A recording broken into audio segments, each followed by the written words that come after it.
晚堂，你脸都白成纸了，要真受不住，咱们现在下车，掉头回去还来得及。坐了这么久的车，总得进去喝口水吧？喝口水？我看你是想进去把命搭上，你自己的身体你不清楚，医生怎么交代你的？你忘了？我没忘。你要真没忘，就该好好在家歇着。你答应过我的，看一眼就走，别的什么都不许干，你自己说的。我知道。知道你还这样？晚堂，你听我一句劝，他现在跟以前不一样了，你别指望进了门，他一眼就把你认出来，扑上来抱你，喊你的名字，我怕你受不了。我受得了。你受不了？你要受得了，这5年就不会跟叼了魂似的。5年前，有人告诉我，顾一舟出了意外，人没了，连个音信都寻不回来。我不信，我一个人找了整整2年，找到最后自己都快散架，才被陈怡硬拉回来。晚堂，半个月前，陈怡突然接到一个电话，晚堂，顾一舟找到了。他活得好好的，就在海边一个小镇上开了一家民宿，只是他要办喜事了，去的不是你。陈怡，我想去看看。大巴到站后，我们又走了20多分钟，真的到了门口，我却忽然不敢敲了。你别怕，天塌不下来。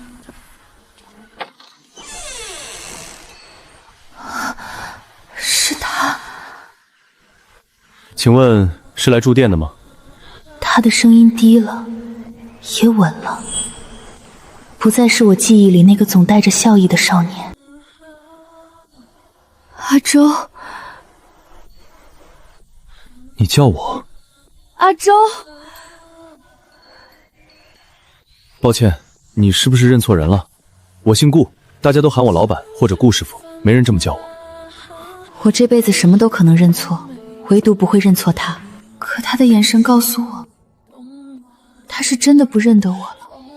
不好意思啊，老板，我这朋友有个高中同学跟你长得特别像，他一激动就喊错了，你别往心里去。哦，这样，那没事，长得像的人多。我们是从北边过来玩的，路上折腾的够呛。还有空房吗？有，要几间？2间，麻烦了。行，进来吧。这几天镇上人不多，正好清静。稳住。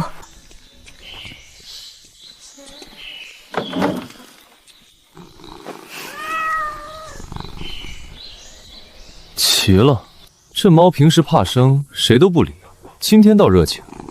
可能我身上有它喜欢的味道。从前我总爱把自己的手塞进他的右手里，他说过空着难受，塞满了才踏实。证件给我登记一下。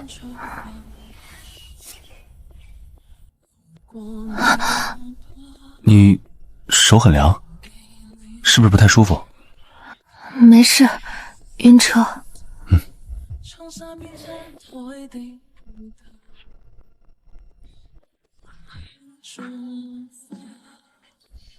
我们以前是不是真的见过？是，可能吧。小镇里来来往往的人多，说不定哪回你见过我，忘了。也是，我这记性不太行，好多事儿都记不清。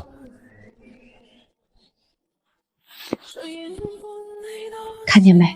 那条腿，他倒水那个手，走路那个样，一点没变。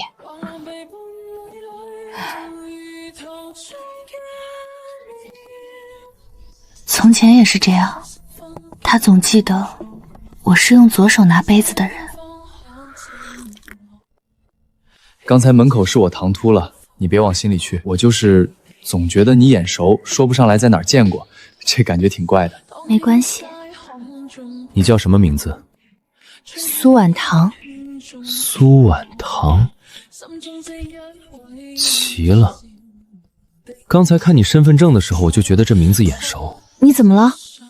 没事，就是刚才念你名字，脑子里突然闪了一下，像是想起了什么，可再仔细想，像有什么没抓住。我这毛病，医生说了，别硬想，越想越疼。那就别想了，名字而已，普通的很。也对，你们一路辛苦，先歇着。晚上院子里有饭，我跟清河一块做，你们别客气，都留下一块吃。清河，我未婚妻，人特别好，一会儿你们就见着了。好。他连自己是谁都得从头认起，你说，你还怎么忍心把你们的事儿一股脑倒给他？我不打算说了。他好不容易活下来，好不容易安稳，眼里都有光了。我要是把从前的事一股脑塞给他，我怕他扛不住。我就想再看看他，过几天就走。那你刚才喊他名字的时候，是想让他认出来，还是不想？因为我自己也不知道。哎呀，你们可算来了！我是清河，这院子的事儿我也能做半个主。快坐快坐，别客气。你坐这儿，这边不对着风。姐，你叫什么呀？苏婉棠。婉棠姐，好听。你们从北边来的，我听阿周说的，这么远坐车累坏了吧？还行。他话多，你们别嫌烦。什么叫我话多？我这是热情。婉棠姐，你别听他的。对了，我们下周就办喜事了，到时候你们要是还在镇上，一定来喝杯喜酒。那一瞬间，我脑子里是空的。恭喜了，谢谢婉棠姐。我跟阿周认识好几年了，当年他一个人到我们镇上，什么都不记得，人也虚弱，是我爸把他留下的。后来一来二去就饭是热的，我却觉得从喉咙一路凉到胃里。镇上有什么好玩的地方？镇上的海特别漂亮，还有那些礁石，退潮的时候能捡到好多小螃蟹呢。那是把一个人放在心上，习惯了照顾对方的眼神，因为照顾得太熟练，才更加刺痛。我认得那种眼神，因为从前他也是这样看我的，只是现在坐在他身边被他这样看着的人不是我了。对了，婉棠姐，你们打算住几天？就住1-2晚，四处转转就走。才住1-2晚，那多可惜。要不你们别急着走，多留几天吧，正好能赶上我和阿周的喜事，留下来喝杯喜酒。就这么定了啊，反正房间空着也是空着，你们想住多久就住多久。喜酒你们必须喝，我做主了。苏婉棠，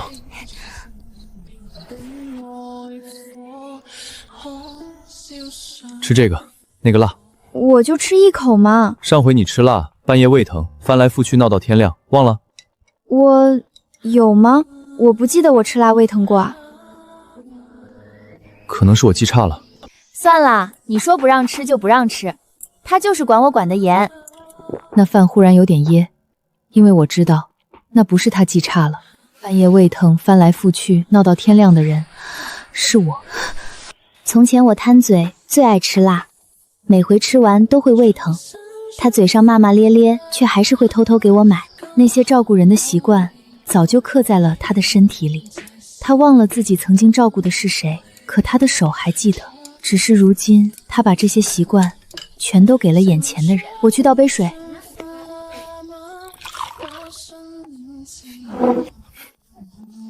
你没事吧？脸色不太好。没事，就是有点闷。其实我好多事都记不清了。医生说我脑子受过伤，从前的事几乎全忘了。那你不难受吗？一开始难受，总觉得自己像丢了半条命，心里空落落的。后来清河他们对我好，慢慢也就习惯了。不过有时候还是会觉得，我好像忘了一件特别要紧的事，就是想不起来是什么。什么样的要紧事？说不上来，就是心里空了一块，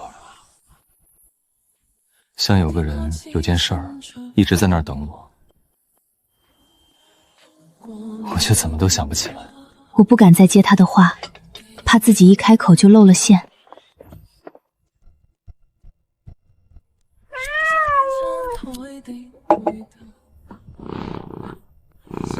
这猫叫团子，我3年前在巷子口捡的，那会儿病天天的一小只，养到现在脾气大得很，谁都不让抱，连清河抱它都要挠人。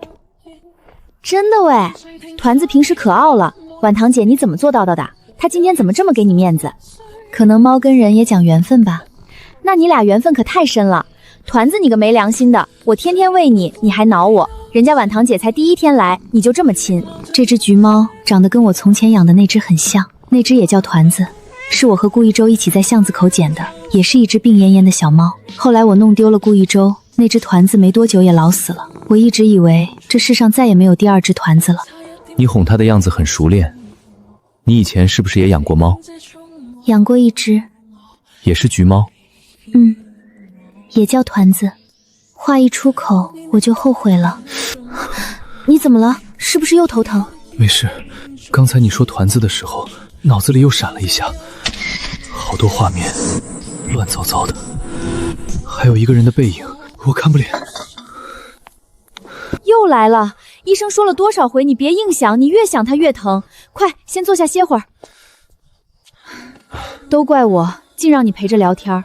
婉堂姐，你别往心里去啊，他这毛病一激动就犯。我心里像被人狠狠攥了一把，原来他不是全忘了，那些回忆还藏在他脑子深处，只是被一道门锁住了。而我随口的一句话，也能让他疼得这样难受。我到底该帮他把那扇门推开，还是替他把门关得更紧一点？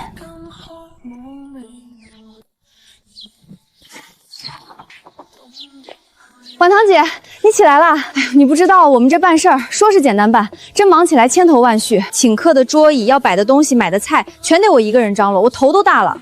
阿周呢？他去镇上接他师傅了，得中午才回来。你说这节骨眼上，就我一个光杆司令。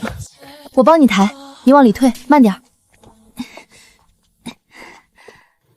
婉堂姐，你力气真大，手脚还这么麻利。在家惯了，什么都干。婉堂姐，你看你既然也没急事儿，能不能这几天就留下来帮帮我呀？我实在忙不过来了。管吃管住，我天天给你做好吃的。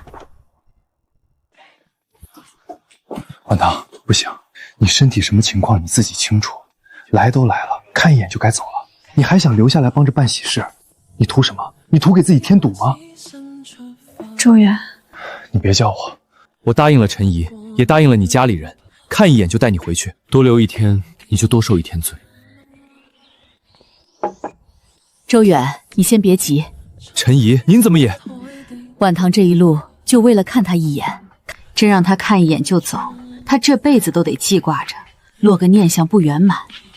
多留几天吧，帮着把这场事儿张罗完，也算好好道个别。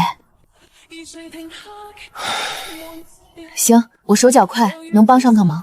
这几天我留下，陪你们把事办妥。太好了，婉堂姐，你真是我的贵人。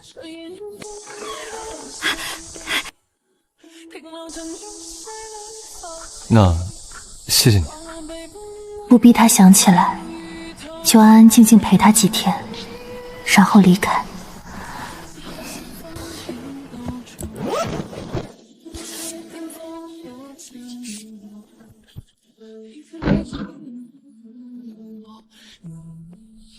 还没睡。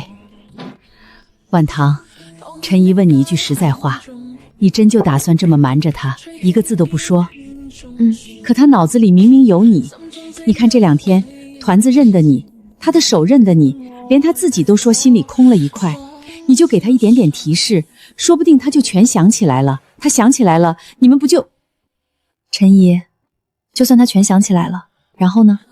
然后他知道我在这世上没几天了，然后他愧疚一辈子，然后他退了清河的婚事，陪着我走完最后这几天，看着我。我不想他这样，他这5年过得多不容易，脑子受了伤，什么都不记得，一个人到了陌生的地方，是清河一家收留了他，他才慢慢有了着落，眼里才重新有了光。我要是回来把这一切全搅乱了，然后再一走了之，留他一个人守着满脑子想起来的回忆和一个已经死的我。陈姨，那不是爱他，那是害他。傻孩子，你怎么什么都替别人想？你就不能为你自己增思一回？我这一路就是为自己自私来的，我明知道不该来，还是来了，就为了再看他一眼。这已经很自私了，提示的话我一个字都不会说。我想起了很多我们说好却没来得及做的事。他从前总说，等安稳下来，要在院子里搭一架葡萄，夏天躺在下面乘凉，还要养一群鸡，每天清早去摸热乎乎的鸡蛋。他还答应过要带我去海边看一次日出，可我总赖床，一次也没看成。他就笑我，说等我们结了婚，他天天把我拽起来，看到我看腻为止。那些话说出口的时候，都以为是往后漫长日子里随手就能兑现的，谁知道往后竟然这样短。我要的不是逼出来的掺着愧疚的重逢，我就想安安静静看他几天，看他好好的就够了。我不知道他在想什么，也许他自己也不知道是什么让他大半夜站在这里，望着一个陌生客人的窗口，一直站到夜深。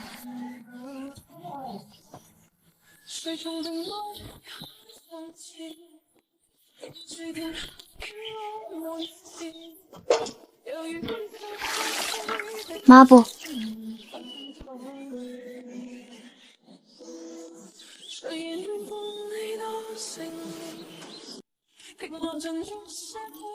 扫帚。奇怪，怎么了？你要什么，我好像不用听清，手就先动了。就刚才你说抹布，我拿的时候都没想是给你，就递过去了。我们是不是一起干过很多回活？可能是我说话你正好听见了呗，哪有那么悬？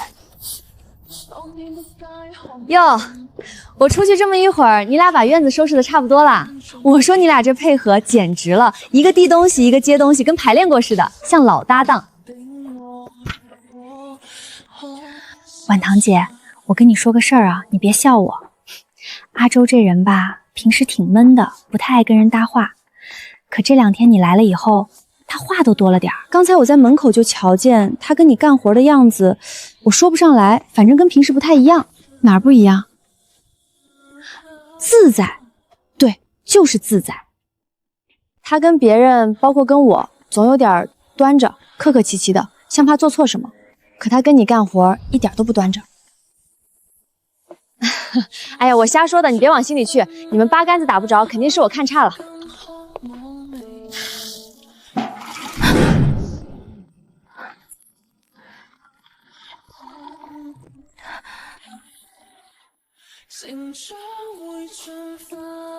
他的眼神让我心里咯噔一下。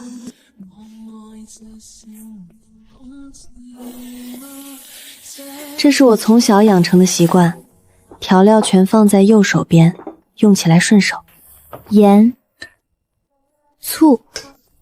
哦，这些年一个人做饭，我早就习惯了自言自语，一开始也没有多想，可等我回过神，才发现不对。他开始复盘刚才过于顺畅的2次交接，我只是随手摆的，他伸手拿的位置却分毫不差。你怎么知道盐在那儿？我不知道，你说盐，我的手就伸过去了。平时我做饭，调料都放在灶台左边，清河惯用左手，我给他摆的都是左边。那你刚才为什么往右边拿？咦，你俩这调料怎么摆右边了？阿周，你不是一直摆左边的吗？我发现你俩好多习惯都一样哎，昨天干活一个递一个接，今天摆调料又摆到一块儿去了。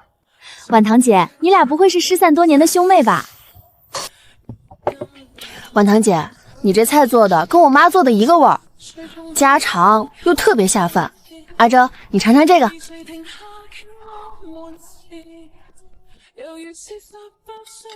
这个味道怎么了？不合口味？不是，是我好像在很久很久以前经常吃到这个味道，就是你放调料的手法，还有咸淡的分寸，我特别熟悉。可我明明从来没有吃过你做的菜。这道菜是他从前最爱吃的，他吃了整整几年，他忘了是谁做给他吃的，可舌头还记着那个味道。许是天下厨子一大抄嘛，做菜的手法都差不多。快吃快吃，菜要凉了。喜宴定在傍晚，可这地方办喜事一般都是中午摆酒，你们怎么定傍晚办？这边不都图中午热闹吗？嗨，别提了，本来定的是中午，是阿周非要改成傍晚。我问他为什么，他也说不出个所以然，就一个劲儿说重要的事儿得放在傍晚办。我跟他掰扯了半天都没掰扯过，只好依他了。因为有人早上起不来，中午办赶不上，就得挪到傍晚。对，他就是这么说的。他说什么早上起不来得往后挪。婉堂姐，你怎么知道的？你俩商量过啊？因为那个早上起不来的人是我。从前我贪睡，是出了名的起床困难户。顾一周总歉就我，凡是要紧的事，想跟我一起做的事，他都会往傍晚安排。他说，反正你早上叫不醒，那就等你睡饱了，咱们傍晚在一起。就连他当年向我求婚，也是在傍晚的海边，夕阳底下。这是他真正拥有过的未来承诺。他说过，等我们办喜事，也要放在傍晚。你穿着嫁衣从夕阳里走过来，肯定好看。原来这句话他记了整整这么多年，他忘了是对谁说的，忘了那个赖床的人是谁，却还固执地记着，重要的事要放在傍晚办。他要把我们没能办成的那场傍晚婚礼，跟另一个人补上了。你刚才说的那句话，早上起不抬得往后挪，这话我从没跟外人说过，我自己都不知道为什么会这么想，你怎么会一字不差地说出来？他猜的，我也是个早上起不来的人，就顺口这么一说，刚好蒙对了。哎呦，你俩较什么真呀？不就一句话吗？阿周，请柬写好了吗？快过来，还有好几家没填地址呢。我去倒杯水。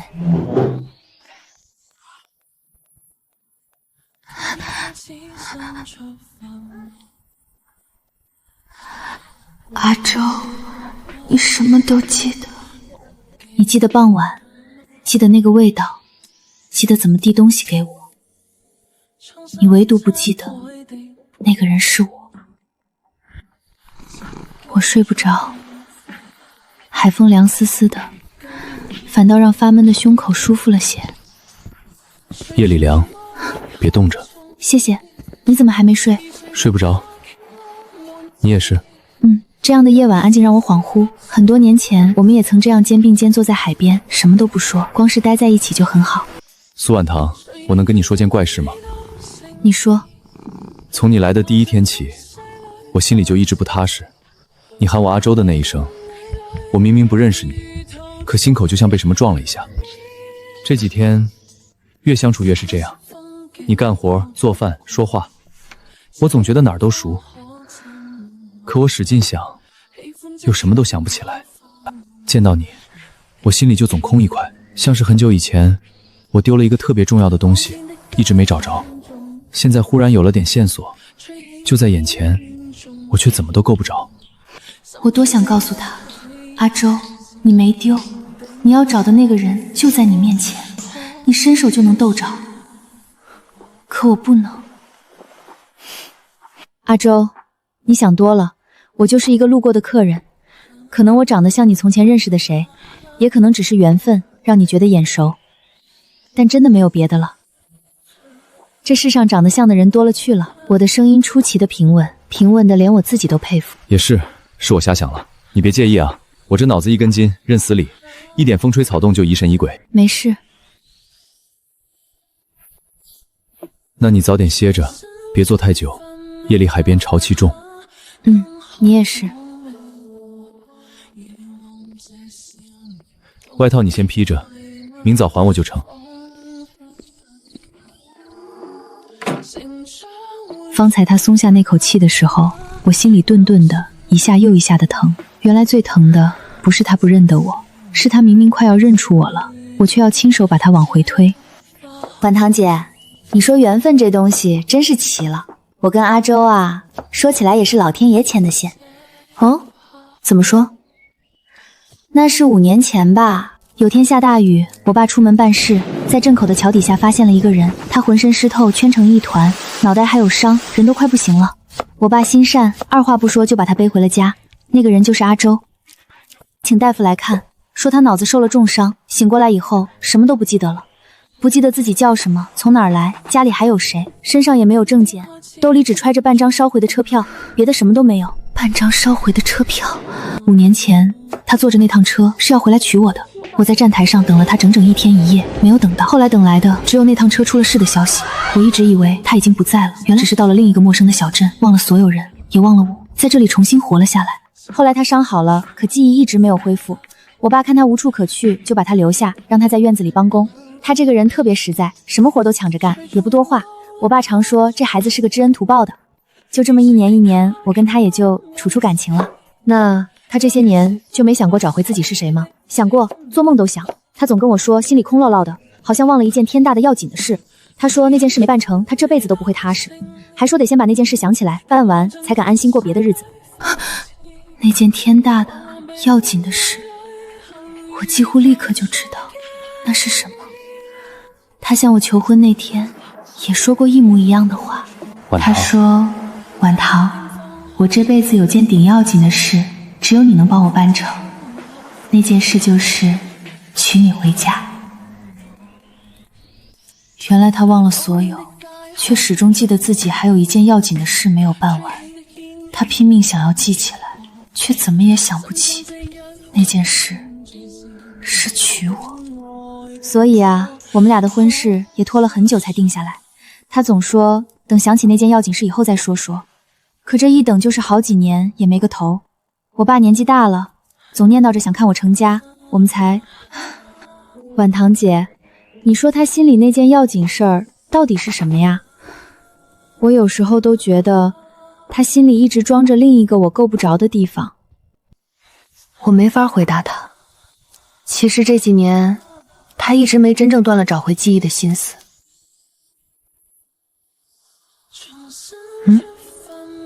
镇上来往的客人多，天南海北的都有。他每回都要跟人多聊两句，问人家是哪儿的，问那个地方有没有姓顾的人家，有没有听说过谁走丢了，被家里找了好多年。我们镇小，来的人也杂，他就这么一年一年的问，逢人就问。有一回来个跑长途的司机，说好像在很远的地方听说过一个姓顾的人，他激动的一宿没睡，第二天天还没亮就要收拾东西去找。后来呢？后来我爸把他拦下了。那么大一个地方，就凭一句模模糊糊的口信，能上哪儿找去？万一只是空欢喜一场，人再出了事儿怎么办？他这才没去成。那阵子他情绪特别低，饭也吃不下，一个人在院子里坐到半夜，我看着都难受。原来这5年，我以为他早已不在人世，我日日夜夜的哭他，想他，以为自己成了这世上唯一还记着我们的人。可他没有忘，他只是不记得我的脸，不记得我的名字，可他记得自己弄丢了一个人，记得有人在很远的地方等着他，也记得自己必须找回去。他一年一年的打听，逢人就问，为了一句模糊的口信，就想连夜出发。只是他走得太难太慢，我们就像站在一座断桥的两端，我以为他已经掉下去了，他以为桥的另一头空无一人，可其实我们都还在，也一直在朝对方走，只是谁都看不见谁。婉棠姐，你怎么哭了？是不是我说了什么不该说的？没有，切洋葱呛的。那你歇会儿，洋葱我来切。那一刻，我第一次动摇了。我一直告诉自己，不能说，不能提示，不能打扰他现在安稳的生活。可当我知道他这5年从来没有放弃过找我，知道他心里的那块空一直为我留着，我特别想给他一点提示，哪怕一点点，让他知道他找了5年的那个人真的来了，就站在他的面前，也让他知道这5年的苦没有白受。不行，我已经没有多少时间了。我给他的这点提示换来的只会是他刚刚找回我，就又要眼睁睁地看着我离开。他真正害怕的是让顾逸宇经历第2次失去，那不是团圆，那是把他重新推进火坑里。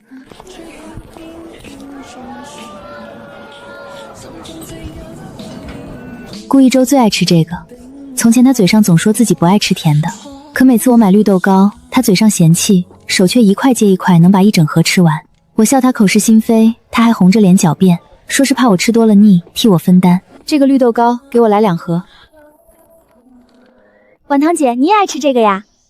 随便买点，路上垫垫。这个绿豆糕阿周可爱吃了，他嘴上老说自己不爱甜的，其实馋得很。有回我买回来1盒，转头就被他偷吃的只剩2渣，我还笑话他一个大男人跟小孩似的。原来这个习惯他也一直带着，带了这么多年。那这盒给阿周，就当谢谢你们这几天照顾。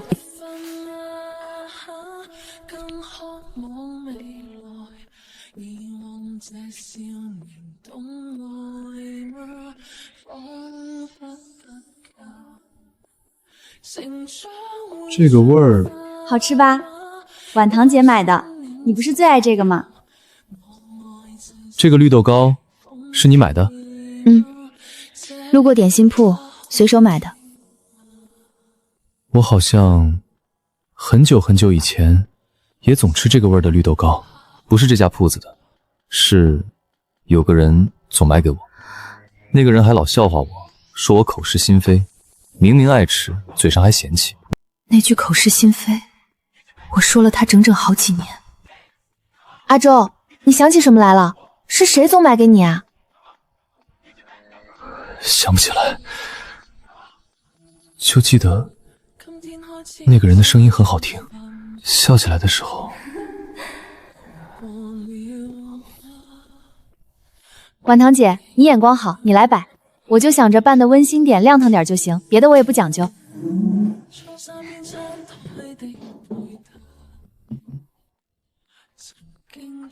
这不是随便什么摆法，这是从前我和阿周那个小家的摆法。桌子放窗边，是因为我喜欢吃饭的时候看窗外；两把椅子挨得近，是因为他说隔太远夹菜不方便；灯放在左后方，是因为我看书写字惯用右手，那样不挡光。这些习惯摆了好多年，早就刻进骨子里了。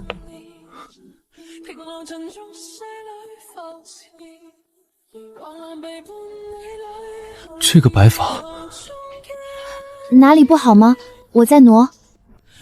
不用挪，我就是觉得这屋子这么一摆，我好像见过。不是这间屋子，是很久以前另一个地方，一个我住过的地方。桌子放窗边，是因为那个人爱看窗外；椅子摆一块是因为嫌隔远了夹菜够不着；灯放这边，是因为……我怎么会知道这些？苏婉堂，这些话是从我脑子里自己冒出来的。我从没跟人这么摆过屋子，可我一看见你摆成这个样子，那些讲究就跟长在我脑子里似的，全都冒出来了。阿周，你没记错，这些讲究是我们一起过日子过出来的，你都记得，只是不知道那个人就是我。可能是巧了吧，摆屋子讲究的人都差不多这么摆。我不认识他，我一遍一遍这样告诉自己，他只是个路过的客人，来帮几天忙，过2天就走。可我的手认识他，他说递抹布，我的手比我先动；他做的菜，我的舌头尝一口就熟；他摆的屋子，我闭着眼都知道下一样东西该放哪儿。我的心也认识他，他喊我阿周那一声，我心口就像空了一块。我大半夜睡不着，非得起来看一眼他窗口的灯才踏实。我脑子不认识他，可我这具身子从头到脚好像都认识他。我有件压箱底的衣裳，想拿出来试试。我行李箱里带了熨斗，你自己去拿吧。哎，我的药就放在箱子内衬的夹层里。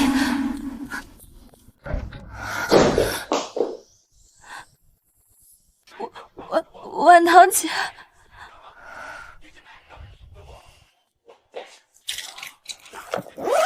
找到没？熨斗在另一边那个格子里。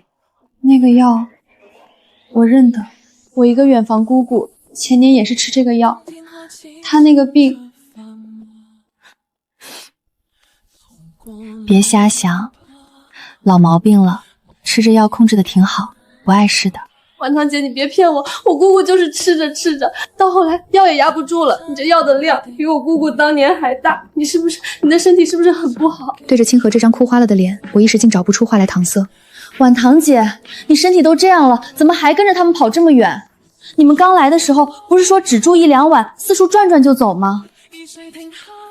后来我让你留下帮忙，你又真的留下了。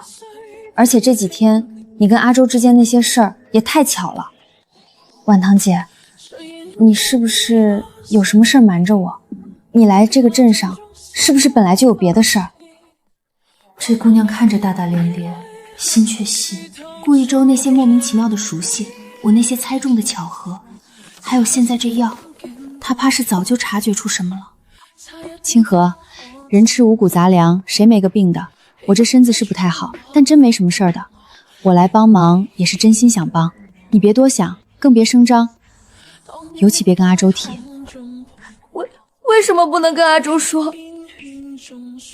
说漏嘴了，他这几天为办事忙得脚不沾地，别拿我这点小事去烦他。婉堂姐，你是不是早就认得阿周？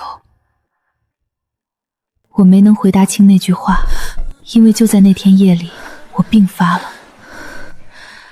大概是这几天太累，又动了太多心思，身子到底撑不住了。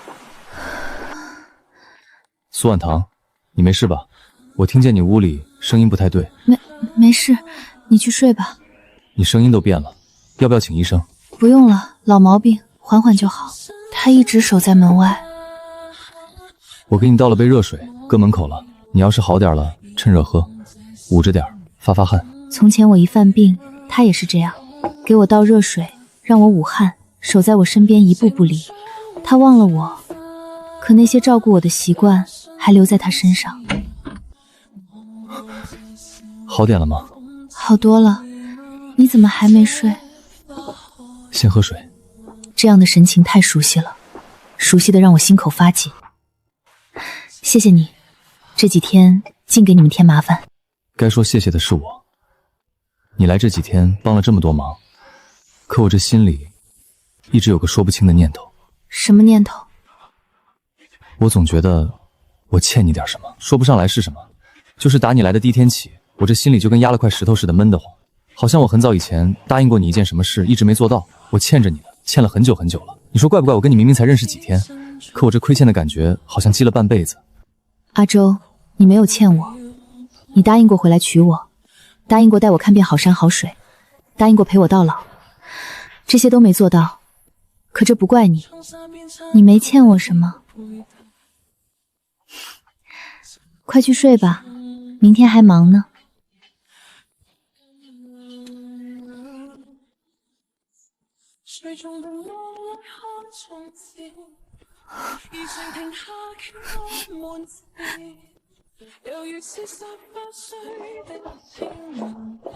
婉堂姐，有件事儿我憋了好几天了，今天不说出来，我怕我这心里一辈子都不踏实。你说，你跟阿周是不是早就认得？你别急着否认，我不是瞎猜的。打你进门那天我就觉着不对，你喊他阿周那一声太熟了，那不是喊一个陌生民宿老板的口气。后来你俩那些巧的没法解释的事儿，递东西、摆调料、傍晚办事、绿豆糕，还有那屋子的摆法，我一开始骗自己是巧合，可巧合哪能这么多？其实还有一样是我最早看出来的。什么？阿周他右手边总空着，吃饭的时候、睡觉的时候、走路的时候，他右手边永远空着一块地方，谁都不让占，他自己都不知道。有回我坐他右手边跟他说话，他浑身不自在，坐立难安，后来自己挪开了，也说不上为什么。我那时候就觉着他右手边那个空位置是留给谁的，他心里头一直有个人，那个位置一直在等人来坐。从前我就总走在他的右手边，他牵我也是用右手，逛街、散步、看海，我永远在他右手那侧。他说这样顺手也能把我护在里面。这么多年，他忘了我的脸，忘了我的名字，可他的右手一直空着，一直在等我回去牵。你既然早看出来了，为什么不问？我不敢问，我怕一问就把那个人问出来了，我怕他心里那个空位置真的有主了，那我算什么？我跟他处了几年，把他当成这辈子的人。可我心里一直清楚，他对我是恩情，是相伴，唯独不是那种刻进骨头里的东西。婉堂姐，我是不是很自私？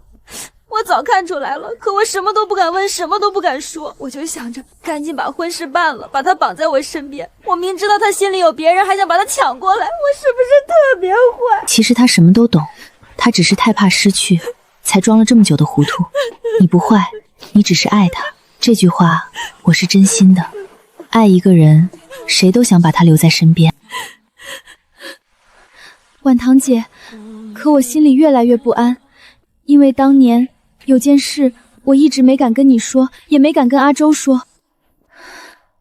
3年前，不，快4年了。有一回，镇上来了个走南闯北的货郎，他在我们这儿歇脚，吃饭的时候就跟人闲聊。我端菜路过，无意中听见他说他在很远的一个城里见过寻人的启事，那启事上说找一个5年前出门再没回来的男人，姓顾，说那家的姑娘找了他好些年，一直没成家，就等着他回来。货郎还说那姑娘长得清秀，身子骨看着不太好，却认死理，逢人就打听，说什么也要把人找着。那是我。4年前，我确实到处贴过寻人启事，托人打听，跑遍了周边好几个城。我不知道他在这里，只知道他坐的那趟车出了事。我不肯相信他没了，所以一直在找。那条消息本来可以让我们早4年重逢，我当时就在旁边，我一听就知道那说的是阿周，姓顾，5年前出门没回来，跟阿周都对得上，替他高兴。是怕，我怕那个找他的姑娘把他领走，我怕他一旦想起从前，就再也不是我的了。那时候我们刚定下，我满心满眼都是他，我一慌就把那个货长打发走了，什么都没跟阿周说。我骗自己，那寻人启事那么多，说的不一定就是他。我骗自己，他在这儿过得好好的，何必再去翻从前？我骗了自己整整4年，可我心里一天比一天不安。尤其这几天你来了以后，我看着阿周那些藏在骨子里的记忆一点一点被勾出来，我就知道我当年做错了。婉堂姐，对不起，是我把你们生生隔了4年，要不是我，你们早就……我对不起你，我对不起阿周。4年，原来我们本可以早4年重逢。那时候我的身体还没有坏到今天这个地步，也许还有得治，也许还来得及。清河，起来，地上凉。我不怪你，换了是我也怕。你那么爱他，好不容易有了他，谁舍得把他往外推？这不怪你，是人都会这样。你别把这件事再背一辈子。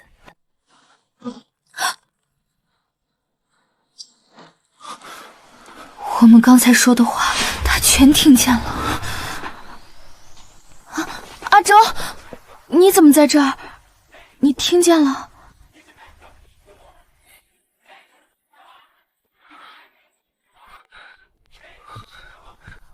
苏婉堂，那个4年前找我的那个姑娘，守着等了好些年，身子骨不好的姑娘，是不是你？你说话呀！你到底是谁？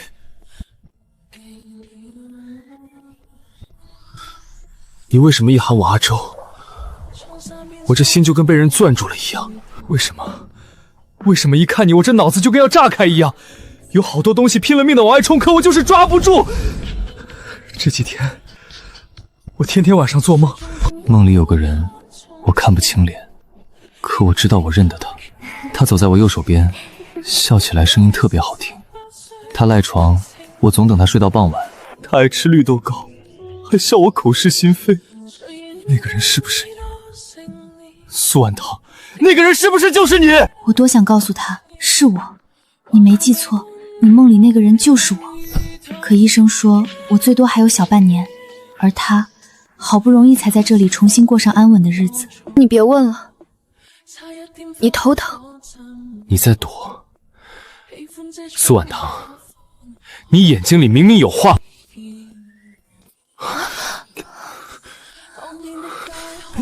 我的头，好多画面。阿周，你别硬想，医生说了，你不能硬想的，会伤着脑子的。阿周，你听见没有？这一刻，我知道躲不过去了。他快想起来了，我只有2条路，认或者把他彻底推回去。告诉他吧，只要我点一下头，他也许就全想起来了。我追了这么远，不就是为了这一刻吗？可医生说我最多还有小半年，如果我认了，他想起一切，然后呢？他会守着我，看着我一天一天衰弱下去，还会把错过的5年没能早点找到我的愧疚背上一辈子。他好不容易才安稳下来，我不能为了自己把这一切毁掉。顾一周，别想了，我们从前是打过照面，很久以前就1、2面的交情。你那些习惯，那些梦，兴许是沾着点旧事的边，已经是陈年旧事了，早翻篇了。你梦里那个走你右手边，爱赖床，爱吃绿豆糕的姑娘，不是我。你现在记忆乱了，才把我跟她混在了一起。你认错人了。不是你，可我明明……真不是。你下周就办喜事了，清河把心都掏给你了，你就别再犯那些没头没尾的旧事，好好跟他过日子，比什么都强。是我想多了。就是他松下那口气的一瞬间，成了我这辈子最难受的一刻。我亲眼看着我爱的人，因为确认了我不是那个重要的人，而松了一口气。也是我亲手把他好不容易往回走的那点光掐灭了。快去把果子捡起来吧，糟蹋了可惜。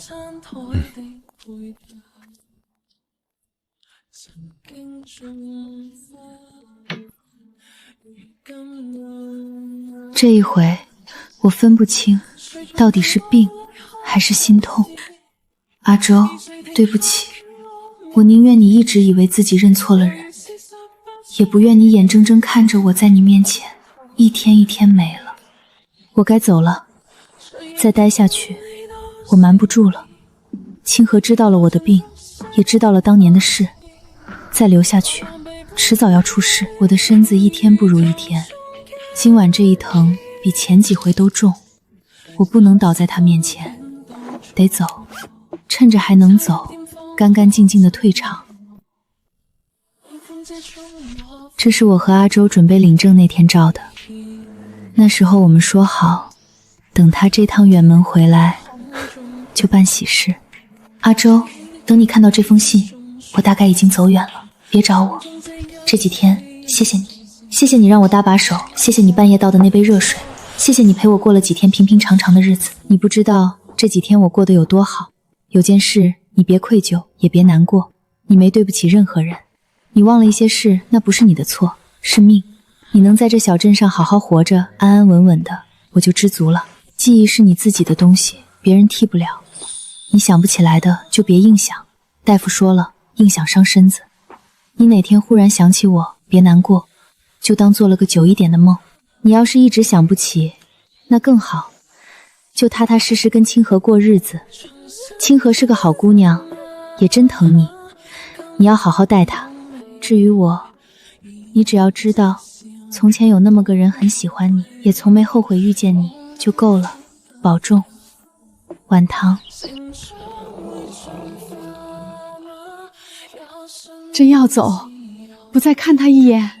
看过了，这几天天天看，够了。周院留下替你料理这边的事儿，免得当下露馅。我不放心你一个人回去，我陪你一起。这信你收着，等到了地方，你再托人捎回来给阿周。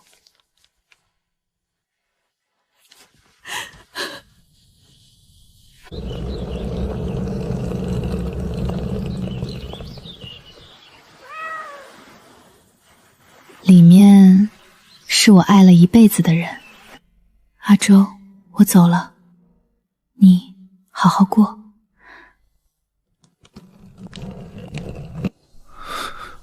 感觉心里空落落的，莫名的发慌，总觉得少了点什么。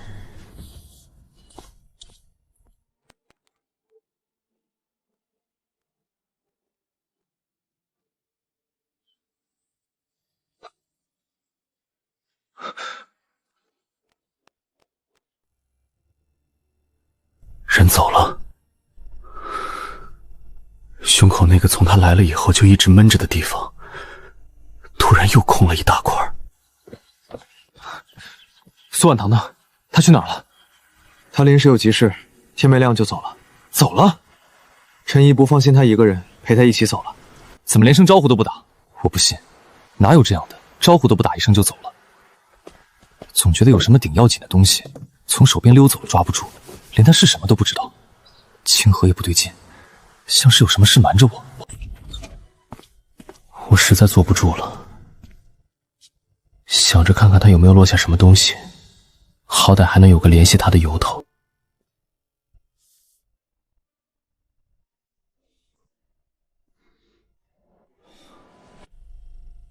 那男的是我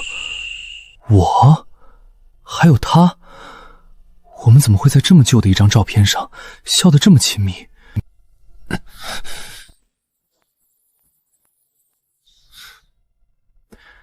那把事儿都挪到傍晚吧。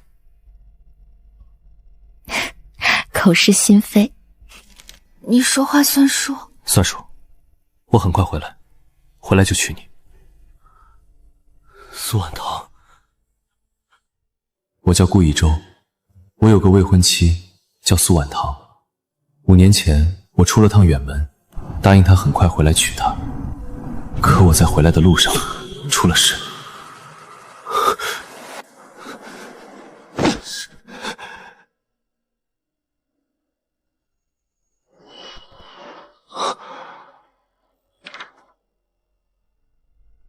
我全想起来了，那些想起来的画面，一遍又一遍地在脑子里过。苏婉棠，先生别淋着。我们处了3年，他爱赖床，早上叫800遍都不肯起，所以后来要紧的事，我总往傍晚挪。明明爱吃，还嘴硬。他爱吃城东那家的绿豆糕，他走路总爱走我右手边。你说话算数。算数，我很快回来，回来就娶你。那年冬天，我去邻省谈一笔生意，本想着谈成了就能风风光光把喜宴办了。车翻下了山路，再后来的事，我就什么都不记得了。再有意识的时候，是在清河家。他们说那场雨夜，我被冲到了镇口桥下的江滩上，昏了小半个月。醒来以后，什么都不记得，连顾一舟这个名字，都是从这块旧木牌上拼出来的。这5年，我总觉得心里空着一块，总觉得忘了一件顶顶要紧的事。原来我忘的是你，苏婉棠，我怎么会把你忘了？这根红绳，我戴了5年，一直不知道它从哪儿来，却怎么都舍不得摘。现在我想起来了，是你亲手给我系上的。2根系在一起，走多远都不会散。你等了我5年，你追到这个小镇，站在我面前喊我阿周。阿周，可我却告诉你，你认错人了。你什么都没说，你陪着我过了几天平平常常的日子。那个早上起不来的人，是你啊！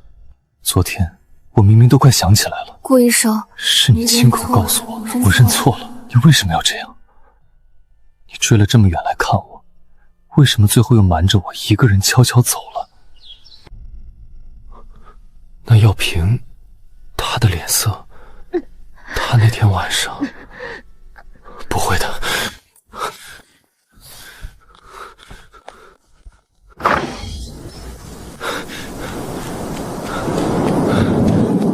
我不知道他走了多久，不知道他坐哪趟车，也不知道他往哪个方向去了。我只知道，我不能再让他一个人走了。这一回，说什么，我都要追上他。我心里那股慌，比这5年里的任何一天都重。他应该还没走远，头班车应该还没开吧？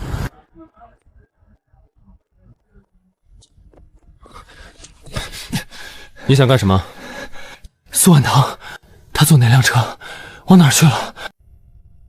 你想起来了？我全想起来了，她是我未婚妻，我出远门出了事，才把她忘了。周远，是我对不起她，你告诉我，她去哪儿了？我去追她。顾一舟，你想清楚，你现在追上去是为了什么？是真想跟她好好过，还是一时激动？你要是追上去，又给不了她一个交代，那就别追了。她这一路已经够苦了，别再让她难受了。周远，我这辈子活到现在，最清楚的一件事就是，我一直在找她。这5年，我不知道自己到底在找什么，可我心里那个空着的地方，一直在等一个人。现在我知道了，那个人就是他，我不会再让他一个人了。这一次，无论如何，我都要跟他在一起。就算他真像我猜的那样，身子不好，那我更要陪着他。他剩多少日子，我就陪多少日子。我欠他的5年，我要一天一天还给他。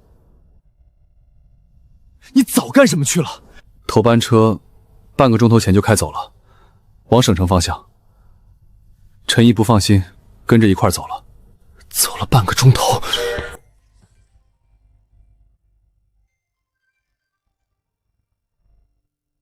喂，我是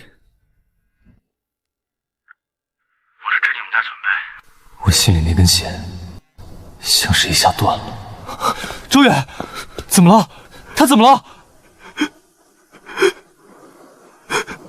周远接完那通电话以后，什么都没告诉我，他只让我坐在这里等。我不敢想，晚唐只是身体弱，坐车累着了，陈怡跟着他会照顾好他的。等他到了省城，我就去找他。我跟他道歉，求他原谅，陪他看病。我们还有往后的日子，一定还有。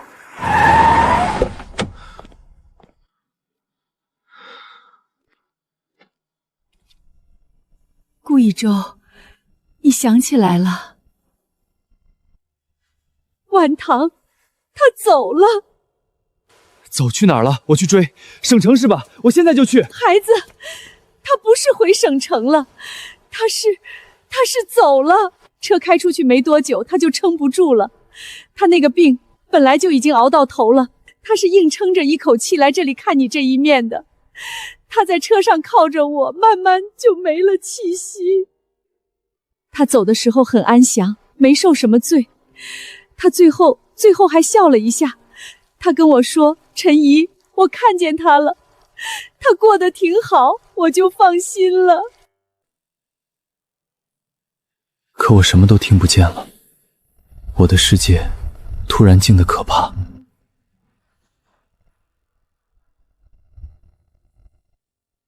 苏婉棠，你等了我5年，你走了那么远的路来看我，陪我过了几天平平常常的日子，你把所有真相都咽了回去，怕我难过，怕我愧疚，最后一个人悄悄走了。我昨天才想起你，我今天才来追你，可你已经不在了。这是他留给你的。还是5年前的样子，他写字总喜欢把最后一笔拖得长长的，说这样好看。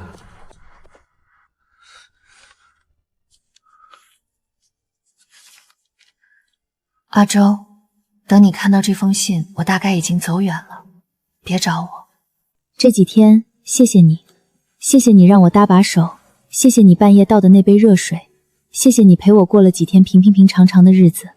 你不知道这几天我过得有多好。那杯热水，那时我还不明白，为什么明明不认识他，却怎么都放心不下。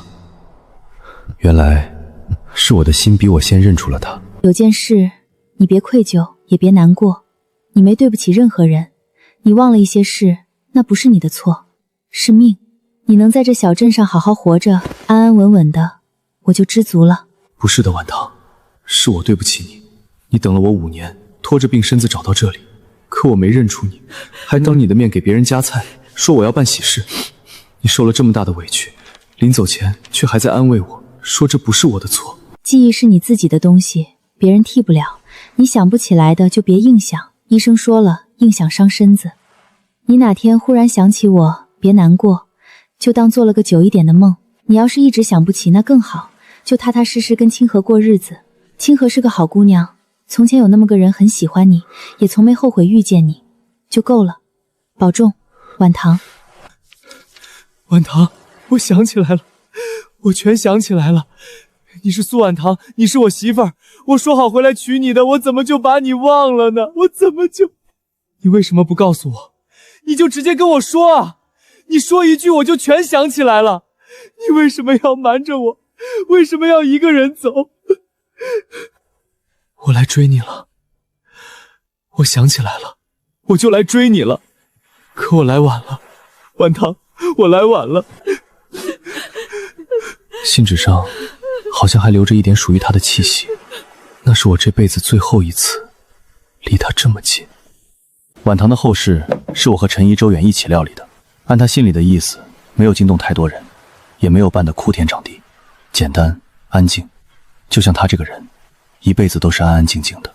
那几天，我像丢了魂，夜里睡不着，就反反复复在读他那封信，一个字一个字的读，读到最后都能背下来了。阿周，这桩婚事咱们不办了吧？其实我早就该跟你说的，当年你被我家收留，昏迷不醒的时候，我就动了心。后来你醒了，什么都不记得，我心里居然有那么一点庆幸。这几年你总说忘了一件顶要紧的事，一直想找回记忆，我嘴上帮你打听，心里却怕，我怕你真的找回来了，就不是我的了。4年前真有过一条消息，说邻省有人在打听一个叫顾一舟的人，我把那条消息压下了，我没有告诉你。4年前，原来他4年前就在找我，原来只要那条消息递到我手里，我或许早就想起来了，或许他也不用拖着病身子，一个人追到这里，再一个人走。婉堂姐什么都知道了，她知道我压下了消息，可她握着我的手跟我说她不怪我，她说换了她也会怕。阿周，她是拿命成全了我们，她那么好的一个人，到最后还在替我着想，替你着想，可我不能踩着她的成全装作什么都没发生，跟你把日子过下去。我要是那样，我这辈子都对不起她。当年压下消息的事是我错了，这些年瞒着你拦着你想起过去也是我错了，我不该那么自私，这声对不起我欠你的，也欠婉堂姐的。我怨过他，可看着他这样，那点怨又慢慢散了。她也不过是个爱一个人爱得慌了神的姑娘。清河，过去的事就让它过去吧，婉堂不怪你，我也不怪你了。你还年轻，往后的路长着呢，找个真正疼你的人，好好过。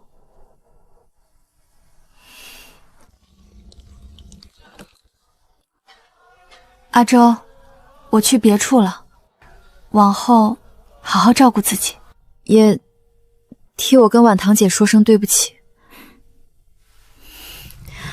他终于放下了，这样很好。婉堂，你看，你想护着的人都好好的。一晃好多年过去了，我还守着这个海边小镇，守着这个院子。清河走后，这里就只剩我一个人，还有团子。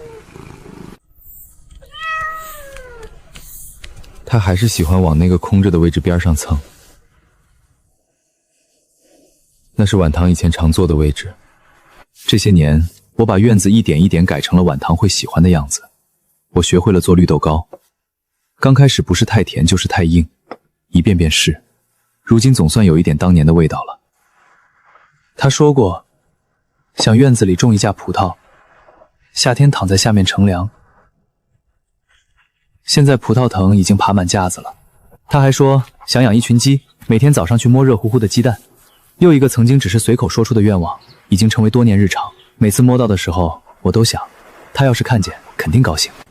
他还想看一次书，从前总没能陪他来，现在每次来看，我都觉得他好像就站在我右手边，跟我一起看。如今我什么都记得了，记得他的眉眼，记得他的笑，记得他爱赖床，爱走在我右手边，也记得他塞给我绿豆糕时那副娇憨的样子。我终于把他稳稳坦荡地装回心里，只是人不在了。婉堂，今天的绿豆糕我觉得做的比上回好，你尝尝，是不是那个味儿了？院里的葡萄熟了，甜得很。等你哪天回来，咱俩坐在架子底下慢慢吃。今早的日出好看得很，海面上金灿灿的一片，你要是也瞧见就好了。婉堂，我这儿一切都好，你放心。我把咱俩没做完的事儿都替你做着呢，我等着你。你说过的，你很快回来。